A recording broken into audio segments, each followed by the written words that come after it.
नमस्कार, मैं रवीश कुमार। मणिपुर में लोकसभा की एक सीट के लिए मतदान हो रहा था और दूसरी लोकसभा सीट के कुछ हिस्से के लिए यानी आउटर मणिपुर की लोकसभा सीट पर 2 चरणों में मतदान होना है। लेकिन मणिपुर से जिस तरह की खबरें आ रही थीं, लग रहा था कि एक सीट पर भी मतदान शांतिपूर्ण कराने की नौबत नहीं है, ना व्यवस्थाएं तैयार। तमाम दावों के बीच मणिपुर के मोरांग काम्पू साजे बूथ पर उपद्रवियों ने हमला कर दिया और वहां गोली चली।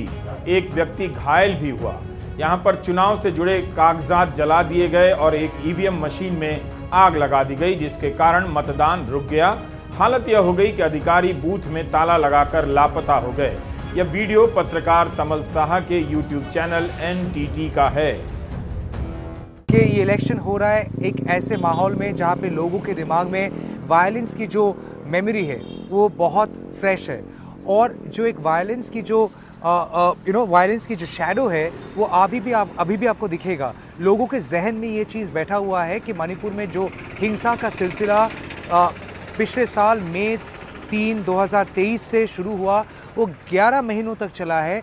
आज जब वोटिंग प्रोसेस शुरू हुआ, दिन के शुरू से हम लोग ने देखा बहुत सारे लोग बाहर आए वोट करने के लिए, लेकिन बहुत जगहों पे हिंसा की घटना भी घटी है। रवीश जी, थंगनापुक्पी में पहला इंसिडेंट हुआ फायरिंग का। थंगनापुक्पी में करीबन 8:30-9 बजे, दिन के 8:30-9 बजे अचानक से एक क्राउड आके एक बूथ को कैप्चर करने की कोशिश की। बाताबाती शुरू हुआ और फायरिंग की, खुले हवा में फायरिंग किया, और उस फायरिंग के चलते लोग इधर उधर चले गए और कुछ समय तक इलेक्शन का प्रोसेस जो स्टॉल हो गया, कुछ समय लगा उसको फिर से रिज्यूम करने के लिए। करीबन आधा घंटा 40 मिनट लगा और उसके बीच पुलिस आया। पुलिस भारी तादाद में उस जगह पे पहुंच गए और एरिया को डोमिनेट किया ताकि लोग फिर से बाहर आके वोट कर पाए। फायरिंग हुआ, थैंकफुली किसी को चोट नहीं लगी, लेकिन वो एकमात्र इंसिडेंट नहीं रहा। थंगनापुक्पी जो बिष्णुपुर डिस्ट्रिक्ट में है, जो मोइरांग असेंबली कॉन्स्टिट्यूएंसी के अंदर में आता है, उस जगह को छोड़ के इम्फाल ईस्ट की बात करें, इम्फाल वेस्ट की बात करें, बहुत जगहों पे बूथ कैप्चर की ये जो कंप्लेंट से सामने आई है। लोग कह रहे हैं कि उनके सामने लोग कोई अंदर चला गया और बोला कि आप लोगों का वोट हो गया, आप लोग वोट नहीं देना होगा, आप लोग चले जाइए। ऐसा एक इंसिडेंट सामने आया।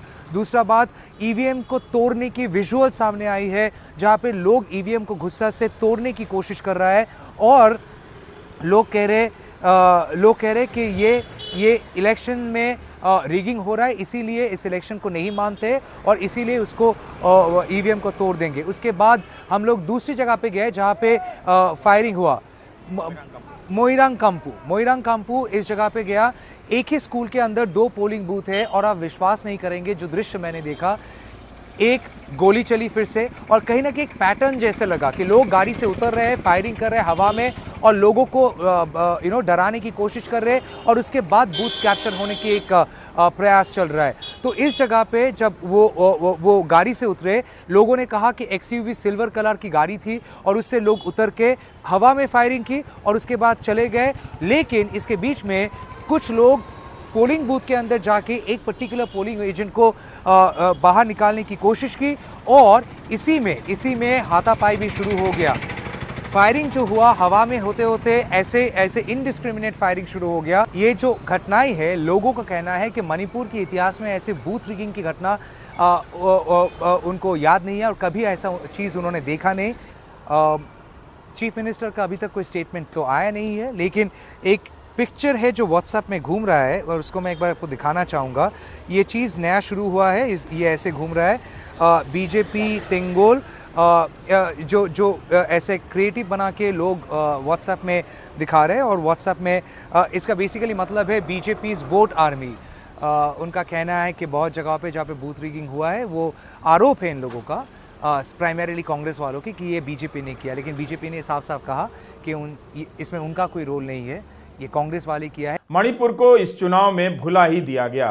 प्रधानमंत्री तो प्रचार करने भी नहीं गए, गृह मंत्री अमित शाह जरूर गए। इनर मणिपुर की लोकसभा सीट पर मतदान के दौरान फायरिंग की घटना भी आई।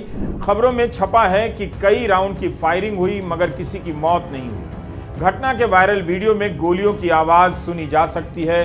प्रशासन कह रहा है कि स्थिति अब काबू में है, मगर मोइरांग की ब्लॉक लेवल अधिकारी ने एएनआई से कहा है कि 2 आदमी आए और कांग्रेस के एजेंट का हाथ पकड़कर बाहर ले गए। उसके बाद 2 लोगों ने गाड़ी से फायरिंग की, जिसमें एक व्यक्ति घायल हो गया। पीआईबी मणिपुर के पेज पर हमें मणिपुर में हुई हिंसा के बारे में कोई स्पष्टीकरण या जानकारी नहीं मिली।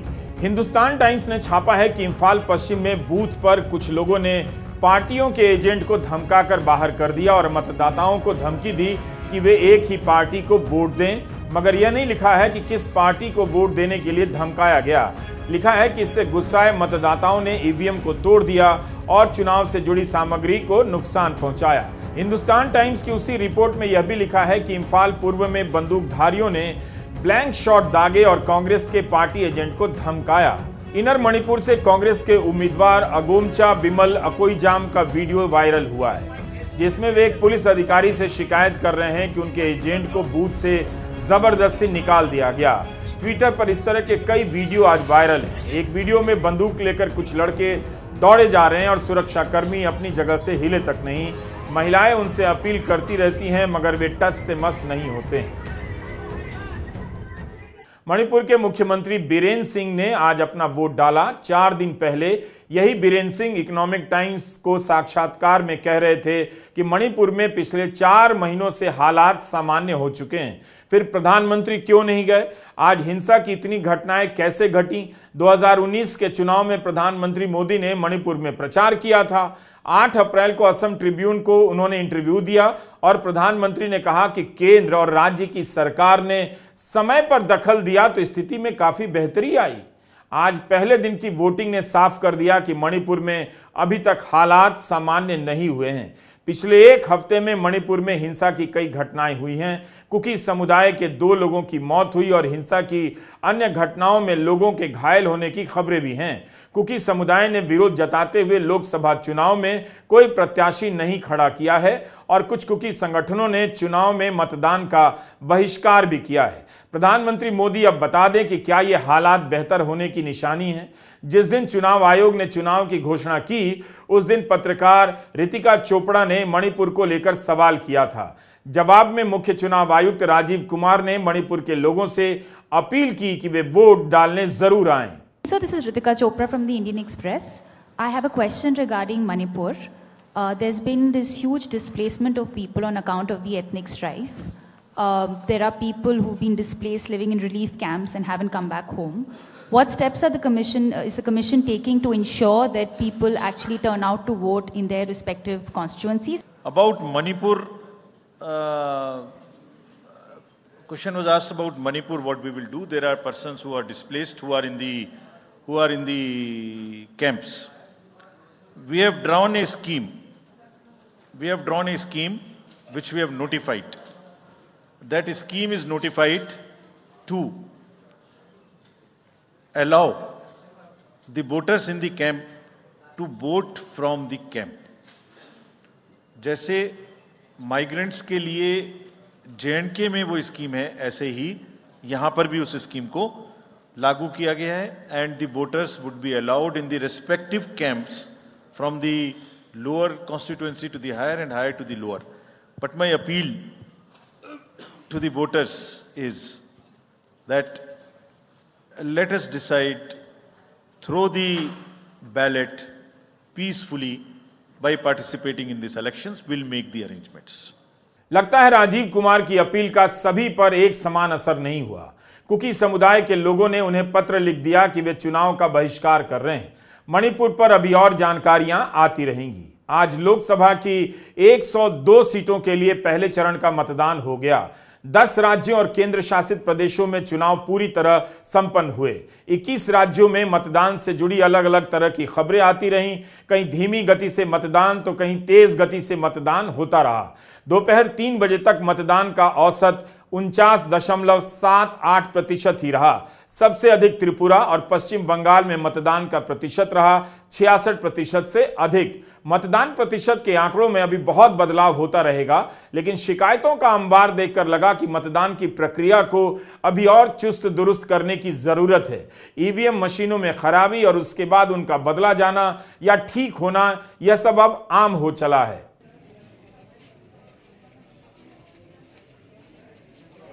लेकिन मुजफ्फरनगर के हुसैनाबाद भनवाड़ा गांव में जब एक समुदाय के वोटरों की लाइन लंबी हो गई तो उनकी आईडी चेक की जाने लगी। यह वीडियो वायरल हुआ और लोग सवाल करने लग गए कि लाइन में लगे लोगों की पहचान क्यों चेक की जा रही है, जबकि उन्हें मतदान केंद्र के भीतर अपनी पहचान दिखानी ही होती है। क्या यह मतदान को धीमा करने के लिए किया जा रहा था? बाद में यहां मतदान शांतिपूर्वक चलता रहा, लेकिन सोशल मीडिया पर चर्चा चलती रही कि क्या एसएसपी का यह काम था कि वह लाइन में लगे लोगों की पहचान चेक करें। अमर उजाला ने लिखा है कि एसएसपी ने भीड़ के कारण वहां के अधिकारियों और पुलिस कर्मियों को आवश्यक निर्देश दिए, किसी हस्तक्षेप की बात नहीं लिखी है। रामपुर से भी इसी तरह की खबर आई कि पुलिसकर्मी मतदाताओं की पहचान की चेकिंग कर रहे हैं। जिलाधिकारी ने जांच के आदेश दिए। रामपुर से एक और खबर आई कि कुछ महिलाओं ने पर्ची फाड़ने की शिकायत की है। मुजफ्फरनगर लोकसभा सीट से समाजवादी पार्टी के उम्मीदवार हरिंद्र मलिक ने आरोप लगाया कि बीजेपी के उम्मीदवार ने मतदान की प्रक्रिया में बाधा डालने का प्रयास किया है। उन्होंने बूथ लूटने के प्रयास के भी आरोप लगाए और कहा कि प्रशासन ने रोका नहीं। मुजफ्फरनगर से बीजेपी के संजीव बलियान मैदान में, उनके जीतने के दावों को लेकर तमाम तरह की चर्चाएं चल रही थी, मगर अब सब ईवीएम के भीतर चला गया है। बलियान भी आश्वस्त नजर आ रहे थे। दोपहर 3 बजे तक सहारनपुर में मतदान 53.31% हुआ और रामपुर में 42.77%। रामपुर को छोड़कर पश्चिम यूपी की सभी 7 सीटों पर मतदान 45% से अधिक ही रहा।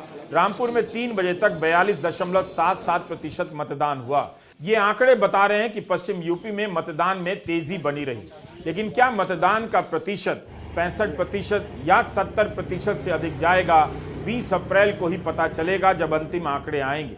इस इलाके में सपा कांग्रेस को बहुत उम्मीदें हैं। क्या इस बार उनका सपना पूरा होगा? सपा नेता शाहिद सिद्दीकी ने ट्वीट किया है कि पश्चिम यूपी के हर क्षेत्र से खबरें आ रही हैं कि पुलिस और प्रशासन द्वारा मतदाताओं को परेशान किया गया है, उन्हें वोट डालने से रोकने के प्रयास किए गए। शाहिद सिद्दीकी ने चुनाव आयोग से हस्तक्षेप करने की मांग की। मतदान में गड़बड़ी की मांग सपा के ही नेता ज्यादातर करते रहे।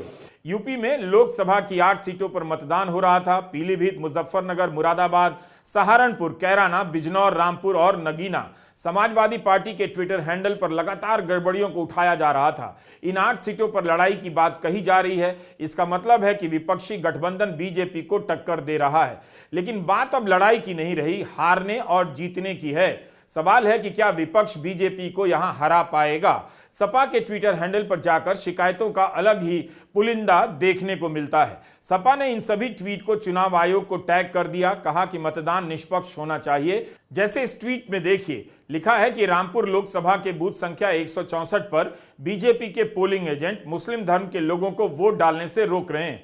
यह भी कहा गया है कि रामपुर लोकसभा के राजा फिजिकल कॉलेज के बूथ संख्या 157 पर प्रशासन ने महिलाओं पर लाठी चार्ज कर उन्हें भगाने की कोशिश की है। इस ट्वीट में कहा गया है कि कैराना लोकसभा के थाना भवन के बूथ संख्या 26 पर ईवीएम मशीन खराब होने की सूचना है। मुजफ्फरनगर लोकसभा क्षेत्र के बारे में कहा गया है कि यहां के बुढ़ाना के बूथ संख्या 310, 311 पर वोटिंग रोक दी गई है और प्रशासन द्वारा लोगों को परेशान किया जा रहा है।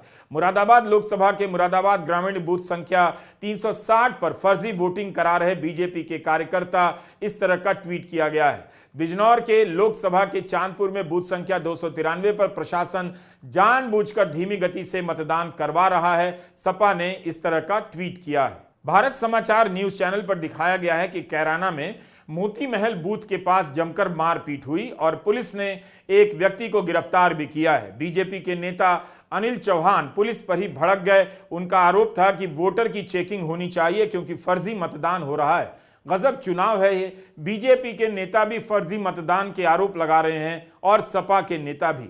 मतदान अभी भी समाप्त नहीं हुआ था कि समाजवादी पार्टी के नेता अखिलेश यादव ने ट्वीट कर दिया कि भाजपा का पहले दिन पहला शो फ्लॉप हो गया है। जनता को भाजपाइयों की अदाकारी अच्छी नहीं लग रही, ना कहानी। क्या ये कोई रणनीति का हिस्सा है या फिर अखिलेश यादव वाकई गंभीर हैं, आश्वस्त हैं अपनी जीत को लेकर? पश्चिम यूपी में कांग्रेस और सपा का गठबंधन बीजेपी और रालोद के गठजोड़ को टक्कर दे पाएगा, 4 जून को पता चल जाएगा। विपक्ष से जुड़ी तमाम खबरों में एक खबर कई जगहों से सुनाई दी कि विपक्ष का बूथ मैनेजमेंट कमजोर है, एजेंट काम नहीं कर रहे हैं या एजेंट है भी नहीं। नीचे के स्तर पर कार्यकर्ताओं का ना होना विपक्ष को भारी नुकसान पहुंचा सकता है। इस मामले में बीजेपी किसी से भी बहुत आगे है। कांग्रेस के प्रत्याशी जहां अच्छी स्थिति में बताए जा रहे थे, वहां भी बूथ मैनेजमेंट के कमजोर होने की खबरें आ रही थीं। राजस्थान के चुरू में फर्जी मतदान रोकने पर कांग्रेस के बूथ एजेंट पर हमला होने की खबर है। कांग्रेस के उम्मीदवार राहुल कसवा ने उनका वीडियो ट्वीट किया है। कांग्रेस के प्रवक्ता पवन खेड़ा ने भी लिखा है कि इस तरह की चुनावी हिंसा राजस्थान की परंपरा नहीं है। इस तरह से हार से घबराकर हिंसा पर उतारू हो जाना गलत है। राजस्थान में 12 सीटों पर 114 उम्मीदवारों के बीच चुनाव हो रहा है। भास्कर ने रिपोर्ट किया है कि दौसा, भरतपुर, सीकर, बीकानेर, धौलपुर और झुंझुनू में कई गांवों में स्थानीय समस्याओं के चलते चुनाव का बहिष्कार किया गया। अधिकतर खबरों में यही पता लगा कि पानी को मांग को लेकर चुनाव का बहिष्कार हुआ है। बिहार में 4 सीटों पर मतदान हुए। बीजेपी के उम्मीदवार अपनी जीत को लेकर आश्वस्त हैं, दावा तेजस्वी भी कर रहे हैं। गया, नवादा, औरंगाबाद और जमुई लोकसभा सीट पर तेजस्वी यादव ने 40 रैलियां की हैं। उन्हें भरोसा है कि बेरोजगारी के सवाल पर वोट पड़ रहा होगा। हम लोग चारों सीट जो है जीत रहे हैं। जो फीडबैक आ रहा है, बढ़ चढ़ करके लोग जो हैं वोट दे रहे हैं और मौजूदा सरकार से लोग जो हैं गुस्से में हैं और कहीं कोई शक नहीं है कि हम ये चारों सीट हारेंगे। बड़ी मजबूती के साथ कॉन्फिडेंटली हम कह रहे हैं कि ये चारों सीट हम लोग जो है जीत रहे हैं। बीजेपी कह रही है आप लोग 0 पर इस बार आउट हो जाएंगे। कौन कह रहा है? बीजेपी कह रही है। वो अपना रिजल्ट बता रहे हैं। बौखलाहट है। विधानसभा में क्या कह रहे थे, क्या हालत हुआ, तो उन पे छोड़िए। पूरी तरीके से कहीं इफ एंड बट नहीं है। हम लोग चारों सीट फर्स्ट फेज का जीत रहे हैं और हमने पहले भी कहा है कि बिहार जो है इस बार चौंकाने वाला रिजल्ट देगा। आप लोग धैर्य रखिए, इंतजार कीजिए। तमिलनाडु और उत्तराखंड की सभी सीटों पर मतदान पूरा हो गया। महाराष्ट्र की 5 लोकसभा सीटों पर आज मतदान हुआ। नागपुर, जहां से नितिन गडकरी उम्मीदवार हैं, वहां दोपहर 3 बजे तक काफी कम मतदान रहा। नागपुर में 3 बजे तक 39% से भी कम मतदान हुआ। रामटेक, भंडारा गोंदिया, चंद्रपुर में भी मतदान 50% से भी कम रहा। केवल गढ़चिरौली लोकसभा क्षेत्र में करीब 57% मतदान हुआ। उत्तर और पश्चिम नागपुर में मतदान काफी कम था। कांग्रेस के कार्यकर्ताओं के लिए अच्छी खबर नहीं है, लेकिन पूरब और दक्षिण पश्चिम नागपुर में मतदान तेज रहा। इन दोनों इलाकों को बीजेपी का गढ़ माना जाता है। मतदान प्रतिशत के आंकड़ों की सही तस्वीर 20 अप्रैल तक पता चलेगी। उससे पहले के आंकड़ों पर कुछ भी कहना ठीक नहीं होगा। क्या विपक्ष, खासकर कांग्रेस, यहां से अपनी गलती में सुधार करेगी या बीजेपी अपनी पकड़ और मजबूत करती चली जाएगी? नमस्कार, मैं रविश कुमार।